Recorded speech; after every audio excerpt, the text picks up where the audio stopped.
Hi hello నమస్తే. ఈ వీడియోలో మనం ఐసీటీకి సంబంధించి మరొక కొత్త విషయం తెలుసుకుందామండి. ఐసీటీకి సంబంధించి శిక్షా మే సూచనా ఏవం సంచార్ ప్రౌద్యోగికి విద్యలో సమాచార ప్రసార సాంకేతికత ఇది 9.1 అండి. సిలబస్లో మీకు 9.1 ఉంటుంది. అందులో మనకి జ్ఞాన ప్రాప్తి అనేది ఇవ్వడం జరిగింది.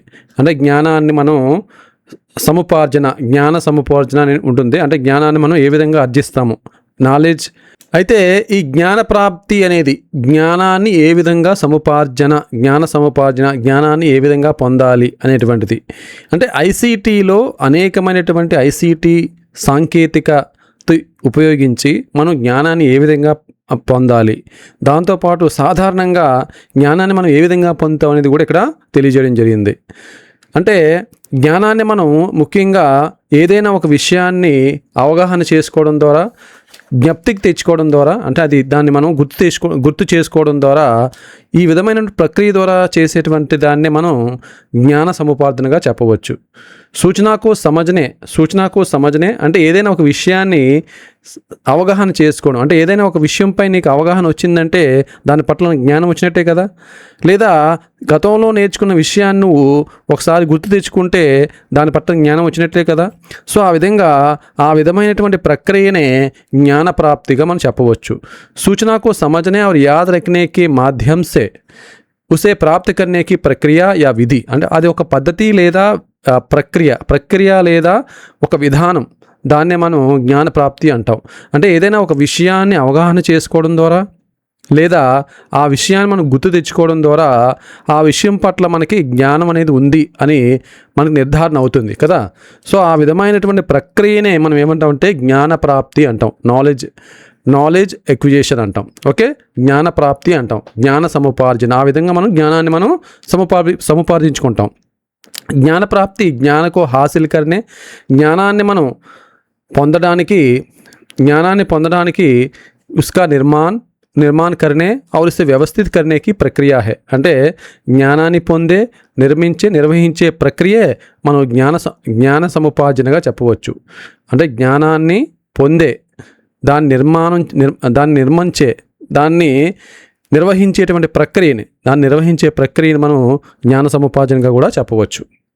అయితే ఇది 4 రకాలుగా ఈ ప్రక్రియ అనేది, అంటే ఈ జ్ఞాన సముపార్జన అనేది ముఖ్యంగా 4 రకాలుగా, ఇందులో ముఖ్యంగా 4 అంశాలు ఉంటాయండి. ముఖ్యంగా 4 అంశాలు ఉంటాయి. ఈ జ్ఞాన సముపార్జనలో 4 ముఖ్య అంశాలు ఉంటాయని చెప్పవచ్చు మనం. 4 ముఖ్య అంశాలు అవి ఏంటి?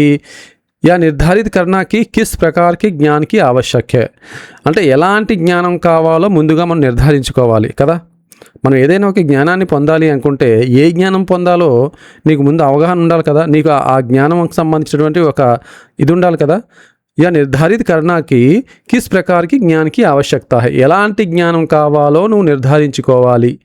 ఎలాంటి జ్ఞానం కావాలి? పుస్తక జ్ఞానం కావాలా, లేదా ఒక సంగీతానికి జ్ఞానం కావాలా, ఒక మెకానికల్ జ్ఞానం కావాలా, లేదంటే ఒక నువ్వు ఈత నేర్చుకోవాలనుకుంటున్నావు, స్విమ్మింగ్ సంబంధించిన జ్ఞానం నేర్చుకోవాలనుకుంటున్నావు, ఒక పెయింటింగ్ సంబంధించిన జ్ఞానం నేర్చుకోవాలనుకుంటున్నావా, ఏ జ్ఞానాన్ని నువ్వు పొందాలనుకుంటున్నావు, ఏది నేర్చుకోవాలనుకుంటున్నావు అనేటువంటి ఎలాంటి జ్ఞానం కావాలో ముందుగా మనం నిర్ధారించుకోవాలి. అవునా కదా? నిర్ధారణ లేకపోతే మనకి ఏ జ్ఞానం కావాలో మనకి ఆ జ్ఞానానికి సంబంధించినటువంటి నిర్ధారణ చేసుకోకపోతే మనం ఆ జ్ఞానాన్ని ఏ విధంగా పొందలేము కదా. అందుకే ఇందులో మొదటి పాయింట్ ఏంటంటే నిర్ధారణ చేసుకోవాలి. ఎలాంటి జ్ఞానం కావాలో అని, మనం ఏ రకమైనటువంటి జ్ఞానం కావాలో అది నిర్ధారణ చేసుకోవాలి. ఆ రెండవది విశేషజ్ఞత రఖనే వాళ్ళ వ్యక్తికి పహచాన్ కర్న. అంటే ఆ జ్ఞానాన్ని నేర్పేటువంటి విశేష నిపుణ్యం మనం ఎంచుకోవాలి.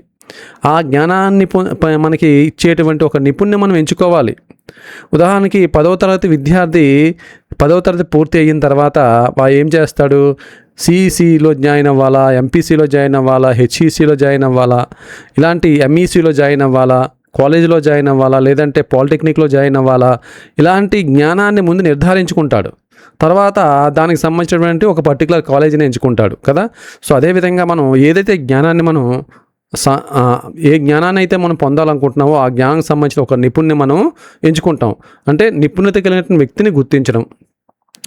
ఉదాహరణకి మీరు టెట్ కోచింగ్ తీసుకోవాలనుకుంటున్నారు. టెట్ కోచింగ్ మరి మీకు టెట్కి సంబంధించిన జ్ఞానాన్ని, టెట్కి సంబంధించిన సిలబస్కి సంబంధించిన జ్ఞానాన్ని మీరు పొందాలనుకుంటున్నారు. సో దానికి సంబంధించిన ఒక నిపుణ్ణి ఎంచుకోవాలి. నన్నైనా ఎంచుకోవచ్చు, వేరే వ్యక్తినైనా ఎంచుకోవచ్చు, ఎవరినైనా సరే ఎంచుకోవచ్చు కదా. సో విశేషజ్ఞత రఖనే వాళ్ళ వ్యక్తికి పహచాన్ కరణ, నిపుణత కలిగిన వ్యక్తిని మనం గుర్తించడం. అదేవిధంగా ఉపయుక్త విధియో और ఉపకరణों का उपयोग करके प्राप्त करना. సో దాన్ని పొందడానికి, జ్ఞానాన్ని పొందడానికి తగిన పద్ధతులను మనం సాధనాల్లో ఉపయోగించడం. సో ఆ జ్ఞానాన్ని ఏ విధంగా నువ్వు పొందుతావు, దానికి సంబంధించినటువంటి వివిధ పద్ధతుల ద్వారా, వివిధ ఉపకరణాల ద్వారా, టీవీ ద్వారా పొందుతావా, లేదా మొబైల్ ద్వారా పొందుతావా, ప్రత్యక్షంగా పొందుతావా, పరోక్షంగా పొందుతావా, అనేక రకాలైన పద్ధతుల ద్వారా మనం ఆ జ్ఞానాన్ని మనం పొందవచ్చు. సో उपयुक्त विधियों और उपकरणों का उपयोग करके प्राप्त करना. सो उपयुक्त विधियों और उपकरणों का उपयोग करके प्राप्त करना. వ్యవహారిక లక్ష్య నిర్ధారిత కరణ. సో చివరిగా మనం ఆచరణాత్మక గమ్యాలను ఏర్పరచుకోవడం. ఆ జ్ఞానాన్ని నువ్వు ఎందుకు నేర్చుకోవాలనుకుంటున్నావు, ఏది చేయాలనుకుంటున్నావు, చివరిగా ఆ గమ్యాన్ని నువ్వు పొందడం, ఆ లక్ష్యాన్ని నువ్వు పొందడం. సో ఆ లక్ష్యాన్ని పొందడానికి ఒక గమ్యాన్ని ఏర్పాటు చేసుకోవడం. నువ్వు ఆ జ్ఞానాన్ని పొంది నువ్వు ఒక సంగీతం నేర్చుకోవాలనుకుంటున్నావు, ఆ సంగీతం నేర్చుకుని ఒక స్టేజ్ పెర్ఫార్మ్ చేయాలనుకుంటున్నావు, లేదా నువ్వు స్వయంగా ఒక ఆడియో స్టూడియో పెట్టుకోవాలనుకుంటున్నావు. సో ఆ విధమైనటువంటి వ్యవహారిక లక్ష్య నిర్ధారిత కరణ, ఆచరణాత్మక గమ్యాన్ని, ఒక లక్ష్యాన్ని ఏర్పాటు చేసుకోవడం. సో ఈ విధంగా మనం జ్ఞానాన్ని సముపార్జించాలంటే, ఏదైనా జ్ఞానాన్ని పొందాలనుకుంటే ఈ విధమైన 4 అంశాలు ఉంటాయని తెలియజేస్తున్నానండి. యా నిర్ధారిత కరణకి కిస్ ప్రకారకి జ్ఞానికి ఆవశ్యకత, ఎటువంటి జ్ఞానం కావాలో ముందుగా నిర్ధారించేసుకోవాలి. అదేవిధంగా ఆ జ్ఞానానికి సంబంధించిన నిపుణుని ఎంచుకోవాలి. విశేషజ్ఞత రఖనే వాళ్ళ వ్యక్తికి పహచాన్ కరణ, ఉపయుక్త విధియో, ఆ జ్ఞానాన్ని ఏ విధంగా పొందుతావు, పద్ధతులు, ఉపకరణాలను ఉపయోగించి జ్ఞానాన్ని పొందాలి. దానికి ఒక లక్ష్యాన్ని ఏర్పాటు చేసుకోవడం, ఆ వ్యవహారిక ఆచరణాత్మక గమ్యాన్ని నువ్వు ఏర్పాటు చేసుకోవడం. ఈ విధంగా 4 పద్ధతుల ద్వారా నువ్వు ఈ జ్ఞాన సముపార్జన జరుగుతుందనేసి. తర్వాత ఈ జ్ఞాన ప్రాప్తికి సంబంధించి జ్ఞానాన్ని సముపార్జనకి 3 ఉపగమాలు కూడా ఉన్నాయండి. జ్ఞానప్రాప్తికి ఉపగం అంటే జ్ఞానప్రాప్తికి ఉపగం అంటే ఈ యొక్క ఉపగం అంటాం, అంటే అప్రోచెస్. 3 రకాలైనటువంటి అప్రోచెస్ కూడా ఉన్నాయి, 3 రకాల విధానాలు కూడా ఉన్నాయనేసి చెప్తున్నాడు. జ్ఞానప్రాప్తికి ఉపగం ఇవి 3 రకాలండి. అవి ఏంటంటే, మొదటిది నిశ్శబ్ద జ్ఞానప్రాప్తి, నిశ్శబ్ద జ్ఞానప్రాప్తి. రెండవది స్పష్ట జ్ఞానప్రాప్తి, స్పష్టమైనటువంటి జ్ఞానం. మూడవది ఏంటంటే అవ్యక్త జ్ఞానం.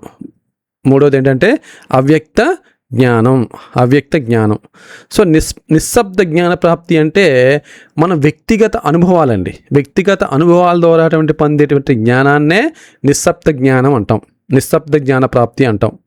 స్పష్ట జ్ఞాన ప్రాప్తి అంటే ఏమీ లేదండి, ఒక డేటా, మన ముందు ఒక డేటా ఉంటుంది. ఆ డేటా ఆధారంగా మనం ఆ జ్ఞానాన్ని పొందడం. మన ముందే సమాచారం ఉంటుంది. అది పుస్తక రూపంలో ఉండొచ్చు, టెక్స్ట్ రూపంలో ఉండొచ్చు, అదే అనేక రకాల రిపోర్ట్ రూపంలో ఉండవచ్చు, పత్రికల రూపంలో ఉండవచ్చు. మన ముందు ఒక డేటా ఉంటుంది. ఆ జ్ఞానం ద్వారా ఆ డేటా ద్వారా మన జ్ఞానాన్ని పొందడమే స్పష్ట జ్ఞాన ప్రాప్తి. అవ్యక్త జ్ఞాన ప్రాప్తి అంటే ఏమీ లేదండి. అవ్యక్త జ్ఞాన ప్రాప్తి అంటే యాదృచ్ఛికంగా మనం నేర్చుకుంటాం, అనేక విషయాలు మనం యాదృచ్ఛికంగా నేర్చుకుంటాం. సో దాన్ని అవ్యక్త జ్ఞాన ప్రాప్తి. చూద్దాం. निःशब्द ज्ञान प्राप्ति. अव्यक्त ज्ञान व्यक्तिगत अनुभव से प्राप्त ज्ञान का एक रूप है. వ్యక్తిగత అనుభవాల ఆధారంగా మనం జ్ఞానాన్ని పొందితే దాన్ని నిశ్శబ్ద జ్ఞాన ప్రాప్తి అంటాము. వ్యక్తిగత అనుభవాల ద్వారా మనం జ్ఞానాన్ని పొందితే దాన్ని నిశ్శబ్ద జ్ఞాన ప్రాప్తి అంటాము. యా వ్యక్తి భిన్న హోతాయి. అయితే ఈ యొక్క వ్యక్తిగత అనుభవాలు అనేది మనకందరికీ తెలుసు. ఒక్కొక్కరు వ్యక్తిగత అనుభవాలు ఒక్కొక్క విధంగా ఉంటాయి. వ్యక్తికి మధ్య అవి భిన్నంగా ఉంటాయి. అందరి వ్యక్తిగత అనుభవాలు ఒకే విధంగా ఉండవు కదా. అదే ఇక్కడ నిశ్శబ్ద జ్ఞాన ప్రాప్తి. ఇసే సమజనా కఠిన. అయితే ఈ వ్యక్తిగత అనుభవాల్ని మనం అర్థం చేసుకోవడం కొద్దిగా కష్టం. వ్యక్తికి మధ్య తేడాలు ఉంటాయి కాబట్టి మనం దీన్ని అర్థం చేసుకోవడం కొద్దిగా కష్టమైనటువంటి విషయం. ఉదాహరణకి భాషలు, నేతృత్వ, అంతర్జ్ఞాన అంతర్దృష్టి, హాస్యము. ఈ జ్ఞానం అనేది భాష రూపంలో, అంటే ఈ నిశ్శబ్ద జ్ఞానం అనేది భాష రూపంలో కానీ, అంటే ఉదాహరణకి భాష, నేతృత్వం అంటే నాయకత్వ లక్షణాలు, నాయకత్వాన్ని పెంపొందించేటువంటి అనుభవాలు. అంతర్దృష్టి జ్ఞానం అనమాట. అంతర్జ్ఞానం అంటే అంతర్దృష్టి జ్ఞానం. కోహ్లర్, కొప్పక మనకి తెలియజేసినటువంటి సిద్ధాంతంలో భాగంగా అంతర్దృష్టి జ్ఞానం, హాస్యము ఇలాంటివన్నీ కూడా నిశ్శబ్ద జ్ఞానంలోకి వస్తాయి. ఇలాంటివన్నీ కూడా ఎందులోకి వస్తాయండి? నిశ్శబ్ద జ్ఞాన ప్రాప్తిలోకి వస్తాయి. నెక్స్ట్ స్పష్ట జ్ఞాన ప్రాప్తి అనుకున్నాం. స్పష్ట జ్ఞాన ప్రాప్తి అంటే ఏమీ లేదండి. స్పష్ట జ్ఞాన ప్రాప్తి అంటే మనం చెప్పుకున్నాం, మన ముందు ఒక డేటా ఉంటుంది, మన ముందు ఒక సమాచారం ఉంటుంది. ఆ సమాచారం ఆధారంగా దాన్ని మనం ఆ సమాచారం ఆధారంగా నేర్చుకున్నటువంటి జ్ఞానాన్ని మనం స్పష్ట జ్ఞాన ప్రాప్తి అంటాం. प्रत्यक्ष ज्ञान डेटा के रूप में होता है, डेटा के रूप में होता है. इस ज्ञान को संग्रहित, प्रबंधित और समझा जा सकता है. ఉదాహరణ సాహిత్యం కానీ, నియమావళి అంటే మనకి నియమ నిబంధనలు, రిపోర్ట్స్, అనుక్రమణికత, రిపోర్ట్ దిశానిర్దేశ్, పుస్తకే, పత్రికాయే ఇలాంటివన్నీ కూడా ఇందులోకి వస్తాయి అన్నమాట. అంటే నివేదికలు, రిపోర్ట్ నివేదికలు, సూచికలు, అనుక్రమణిత సూచికలు, మార్గదర్శకాలు ఇలాంటివన్నీ కూడా స్పష్ట జ్ఞాన ప్రాప్తిలోకి వస్తాయి. అంటే ఇందులో మనం ఈ జ్ఞానాన్ని ఏంటంటే మనం వాటిని సంగ్రహించగలం, అంటే వాటిని మనం కలెక్ట్ చేయగలం, వాటిని నిర్వహించగలం, వాటిని ఒక క్రమ పద్ధతిలో పెట్టగలం, సంజాజాసక్తి దాన్ని అర్థం చేసుకోగలం. ఈ డేటాని మనం ఒక డేటా ఉందండి, ఆ డేటాను మనం ఏం చేయగలం? దాన్ని మనం కలెక్ట్ చేయగలం కదా, ఆ డేటాని, దాన్ని మళ్ళీ నిర్వహించగలం కదా, రకరకాలుగా ఆ డేటాను మనం విభజించగలం, దాన్ని ఒక క్రమ పద్ధతిలో పెట్టగలం, దాన్ని మనం అర్థం చేసుకోగలం. సో ఈ డేటా అలాంటి జ్ఞాన సముపార్జన మనం ఏమంటామంటే స్పష్ట జ్ఞాన ప్రాప్తి అంటాం. నెక్స్ట్ అవ్యక్త జ్ఞాన ప్రాప్తి, అవ్యక్త జ్ఞానక అధిగ్రహం, అది అవ్యక్త జ్ఞాన ప్రాప్తి అనమాట. అవ్యక్తిగా అంటే యాదృచ్ఛికంగా ఏదైనా జ్ఞానాన్ని మనం పొందితే దాన్ని అవ్యక్త జ్ఞాన ప్రాప్తి అంటాం. ఉదాహరణకి ఒక బాబు ఉన్నాడండి, ఆ బాబు ఆడికి అగ్గిని ముట్టుకుంటే ఆడికి కాలుతుందని తెలియదు, యాదృచ్ఛికంగా అగ్గి మీద ఆడి చేయి పడింది, ఒక దీపంపై ఆడి చేయి పడింది, సడన్గా సురుక్కు మన కాలింది, అంటే ఆ జ్ఞానం అనేది యాదృచ్ఛికంగా ఆడికి ఏర్పడింది. సో ఈ విధంగా మనం యాదృచ్ఛికంగా అనేక విషయాలు నేర్చుకుంటాం. ఉదాహరణకి చలన, దౌడ్న, కూదన, హసన అంటే ఇలాంటివన్నీ కూడా ఇందులోకి వస్తాయి. అంటే సాధారణంగా యాదృచ్ఛికంగా మన పుట్టుకతో యాదృచ్ఛికంగా జరుగుతాయి అనేక విషయాలు మనం నేర్చుకుంటాం, అనేక విషయాలు మనం యాదృచ్ఛికంగా నేర్చుకుంటాం. సో ఆ యాదృచ్ఛికంగా జరిగేటువంటి జ్ఞానం అంతా కూడా అవ్యక్త జ్ఞానంలోకి వస్తుంది. యాదృచ్ఛిक गतिविधियों के माध्यम से या जागरूकता के बिना सीखना हो रहा है. సో ప్రాప్తి జ్ఞానం అలాంటి జ్ఞానాన్ని మనం ఏమంటామంటే అవ్యక్త జ్ఞానం అంటాము. ఓకే, అయితే ఈ యొక్క జ్ఞానాన్ని పద్ధతులు, ఈ జ్ఞాన ప్రాప్తికి సంబంధించి కొన్ని పద్ధతులు కూడా ఉన్నాయండి. ఒక 8 రకాల పద్ధతులు, ఏ విధంగా జ్ఞానాన్ని పొందుతాం అనేది కొన్ని పద్ధతులు కూడా ఇచ్చాడు. సో అనుభవాల ద్వారా జ్ఞానాన్ని పొందుతాము, జ్ఞానేంద్రియాల ద్వారా జ్ఞానాన్ని పొందుతాము, అంటే ఆలోచన ద్వారా జ్ఞానాన్ని పొందుతాము, సాంస్కృతిక సంప్రదాయాల ద్వారా జ్ఞానాన్ని పొందుతాము, ఆగమన్ और ప్రస్థాన్కి తరీక అంటే ఆగమన నిగమన పద్ధతుల ద్వారా మనం జ్ఞానాన్ని పొందుతాము, అంతర్దృష్టి ద్వారా జ్ఞానాన్ని పొందుతాము, ఏకాగ్రత ధ్యానం ద్వారా కూడా జ్ఞానాన్ని పొందుతాము, సమస్యను పరిష్కరించడం, సమస్యకి సమాధానాన్ని కనుగొనడంలో కూడా జ్ఞానాన్ని పొందుతామని ఇలా 8 రకాల జ్ఞాన పద్ధతులు కూడా ఇవ్వడం జరిగింది. ఓకేనా, ఇలా 8 రకాల జ్ఞాన పద్ధతులు కూడా ఇవ్వడం జరిగింది. అయితే ఇందులో మనకి బహుసంవేది దృష్టికోణం అనేసి మరొక అంశం ఇవ్వడం జరిగింది. అంటే మల్టీ సెన్సరీ అప్రోచ్, అంటే బహుళ ఇంద్రియ ఉపగమం, అంటే బహుళ ఇంద్రియాల ద్వారా మనం ఏ విధంగా జ్ఞానాన్ని పొందుతాం అనే విషయాన్ని కూడా ఇక్కడ చెప్పాడు. మనకి అంటే వాసన చూడడం ద్వారా, అదేవిధంగా కళ్ళ ద్వారా, ముక్కు ద్వారా, చెవుల ద్వారా, స్పర్శ ద్వారా, మాట్లాడడం ద్వారా, వినడం ద్వారా అనేక బహుళ ఇంద్రియాలు, మన ఇంద్రియాలన్నింటినీ ఉపయోగించి జ్ఞానాన్ని ఏ విధంగా పొందుతామనేది విషయాన్ని కూడా ఇక్కడ కొంత మనకి బహుసంవేది దృష్టికోణంలో మాకు తెలియజేయడం జరిగింది. బహుసంవేది దృష్టికోణం అంటే బహుళ ఇంద్రియ ఉపగమం, బహుసంవేది దృష్టికోణం, మల్టీ సెన్సారీ అప్రోచ్ అని అంటాం, మల్టీ సెన్సారీ అప్రోచ్గా తెలియజేయడం జరిగింది. ఉదాహరణకి ఇక్కడ చూడండి, మై సునుంగా మై భూల్ జాऊंगा, మై సునుంగా మై భూల్ జాऊंगा, మై దేకులుంగా అంటే అంటే నేను చూస్తాను, దేకుంగా ఇక్కడ దేకులుంగా కాదు, మై దేకుంగా, మై యాద్ రకుంగా అంటే నేను చూస్తాను, చూసిన దాన్ని నేను గుర్తుపెట్టుకుంటాను, మై కరుంగా నేను చేస్తాను, చేసిన దాన్ని నేను అర్థం చేసుకుంటాను, మే సమజ్తాహూ, మై సమజ్ సకూంగా నేను అర్థం చేసుకుంటాను, మై సునుంగా మై భూల్ జాऊंगा అంటే ఇక్కడ మొదటి పాయింట్లో మనకి ఏంటి, మై సునుంగా మై భూల్ జాऊंगा, విన్నదాన్ని మనం త్వరగా మర్చిపోతాం, విన్నదాన్ని మనం త్వరగా మర్చిపోతాం. అలా కాకుండా చూసిన దాన్ని యాద్ రకంగా నేను గుర్తుపెట్టుకోగలను. చూసిన దాన్ని అయితే ఎక్కువ రోజులు గుర్తుపెట్టుకుంటాం. ఏదైనా ఒక విషయాన్ని మనం కళ్ళ ద్వారా చూస్తే, కళ్ళు అనేటువంటి ఇంద్రియాల ద్వారా మనం చూస్తే దాన్ని మనం ఎక్కువ రోజులు గుర్తుపెట్టుకుంటాం. అదేవిధంగా కరుంగా నేను చేసిన దాన్ని మనం తొందరగా అర్థం చేసుకోగలం. ఏదైనా ఒక పని ప్రాక్టికల్గా నేర్చుకుంటే, ప్రాక్టికల్గా ఏ విషయాన్ని మనం నేర్చుకోగలిగితే దాన్ని మనం ఎక్కువ అవగాహన చేసుకోగలం, అర్థం చేసుకోగలం. సో అదే ఇక్కడ చెప్తున్నాడు. అంటే విన్నదాన్ని మనం వింటే, ఏదైనా ఒక విషయాన్ని మనం క్లాస్ రూమ్లో మనం చెప్తూ ఉంటామో ఆడు వింటూ ఉంటాడు. మనం పిల్లలకి మనం చెబుతూ ఉంటాం, ఆడు వింటూ ఉంటాడు, ఆ విన్నది వెంటనే మర్చిపోతూ ఉంటాడు. అలా కాకుండా ఏదైతే చూసి నేర్చుకునే దాన్ని ఎక్కువ రోజులు గుర్తుపెట్టుకోగలడు. అదే చేసి నేర్చుకునే దాన్ని ఎక్కువ రోజులు వాడు అర్థం చేసుకోగలడు, ఎక్కువ రోజులు అవగాహన చేసుకోగలడు. సో ఆ విషయాన్ని ఇక్కడ చెప్పడానికి ఇక్కడ ఈ మై సునుంగా, మై భూల్ జావుంగా, మై దేకుంగా, మై యాద్ రకంగా, మై కరుంగా, మై సమస్యకుంగా అనేసి ఇక్కడ చెప్పడం జరిగింది. అయితే దీనికి సంబంధించి కోబస్ ఒక మంచి మనకి కోబస్ మంచి టేబుల్ ఒకటి మంచి విషయాన్ని తెలియజేసేయండి. ఇంద్రియాల ద్వారా మనం ఏ విధంగా అర్థం చేసుకోవాలి, ఏ విధమైనటువంటి జ్ఞాన సముపార్జాన్ని మనం జ్ఞానాన్ని అర్థించగలమనేసి కోబస్ చెప్పాడు. 100% మనకి టెట్లో వీటి నుంచి ప్రశ్న వచ్చే అవకాశం ఉంది. సో ఈ అంశం నుంచి అవకాశం ఉంది. కోబస్ ఏం చెప్తున్నాడండి?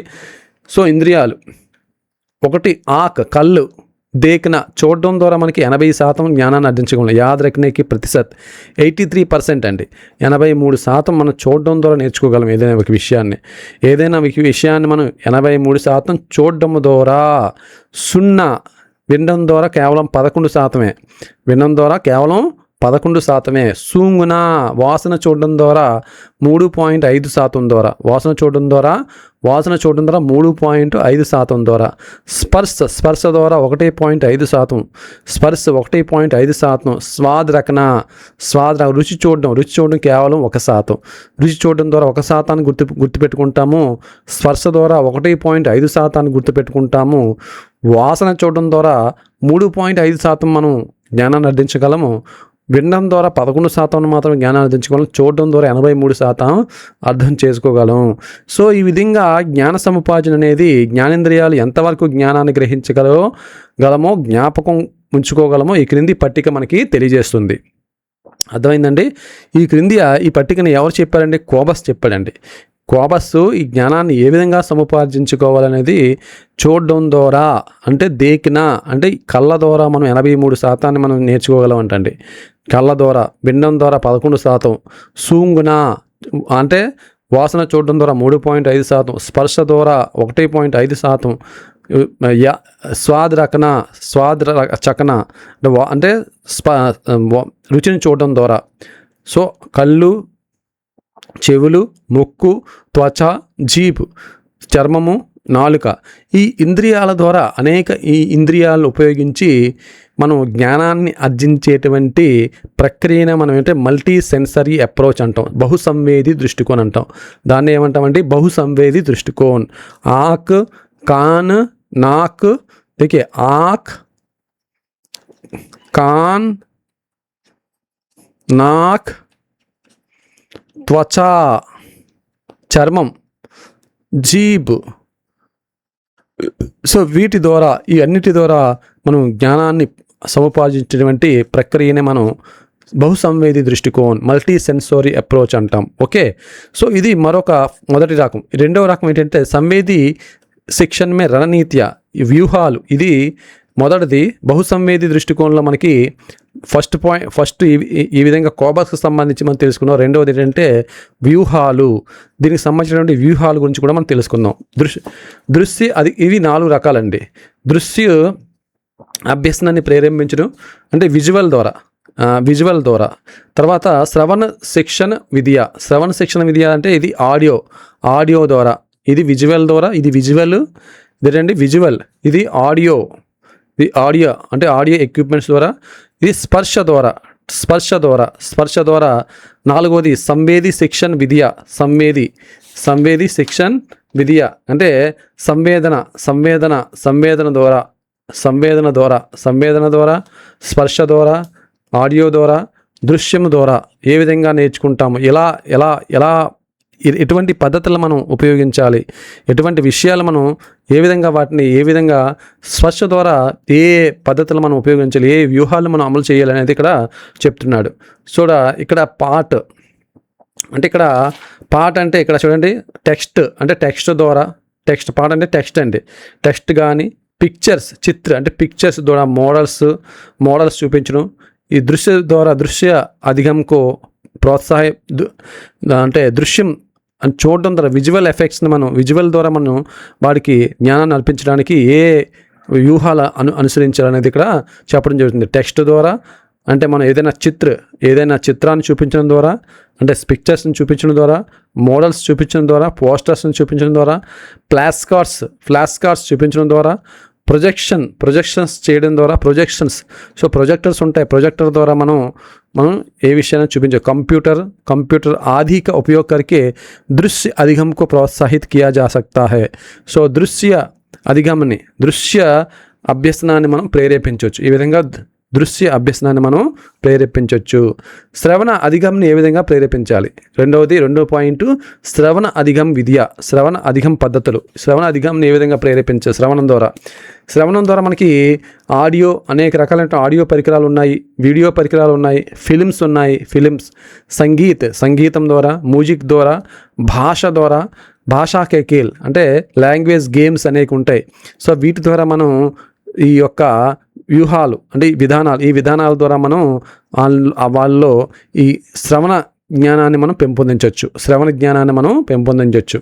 అదేవిధంగా మూడవది స్పర్శ ఆధారిత శిక్షణ విద్య. స్పర్శకు సంబంధించినటువంటి పద్ధతులు, స్పర్శ సంబంధిత బోధనా పద్ధతులు. అంటే ఇందులో మనం ఎలా వెళ్ళాలి? ఉంగులియో సే రంగనే వాళ్ళే పెయింట్, ఉంగులియో సే ఫింగర్ పెయింట్స్ అంటామండి. ఫింగర్ పెయింట్స్ అంటే చేత్తో పెయింటింగ్ వేయడం, క్లే మట్టి బొమ్మలు తయారు చేయడం, మట్టి ద్వారా స్వతా ఉట్నే వాళ్ళ సామాగ్రి అంటే స్కిల్ప్టింగ్ మెటీరియల్స్ దాని ద్వారా, అదేవిధంగా ఫజిల్స్ కానీ అదేవిధంగా మనకి టెక్స్చర్డ్ ఆబ్జెక్ట్ ఇలాంటి వస్తువులు మనం ఉపయోగించి మనం స్పర్శకు సంబంధించిన జ్ఞాన పద్ధతులు, స్పర్శ బోధనా పద్ధతుల ద్వారా, బోధనా వ్యూహాల ద్వారా మనం వాళ్ళలో జ్ఞానాన్ని కలిగించవచ్చు. నెక్స్ట్ గతి సంవేది శిక్షణ విద్య.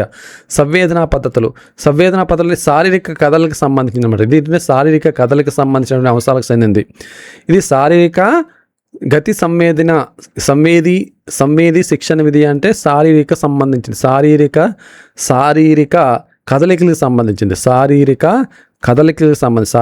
కదలికలకు సంబంధించింది. కదలికలకు సంబంధించింది. శారీరక గతివిద్య సంబంధించిన విషయమే కేల్ సీక్నేకే కేల్ నేర్చుకోవడం అనేటువంటి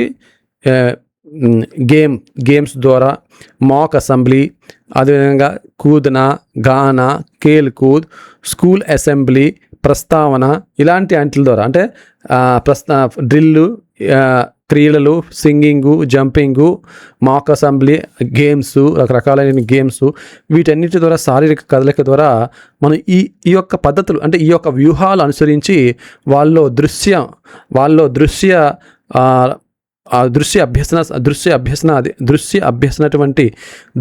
ప్రోత్సహించడం, శ్రవణ అభ్యసనాన్ని ప్రోత్సహించడం, స్పర్శ అభ్యసనాన్ని ప్రోత్సహించడం, అదేవిధంగా శారీరక కదలికల ఆధారంగా ఈ జ్ఞానాన్ని మనం వాళ్ళలో ప్రోత్సహించడం, ఆ విధమైన జ్ఞానాన్ని పెంపొందించేటువంటి ప్రోత్సాహాలని మనం పిల్లలకి మనం అందించాలన్నమాట. ఇదండి. దీన్నే మనం ఏమంటామంటే జ్ఞాన ప్రాప్తి, నాలెడ్జ్ ఎక్విజిషన్.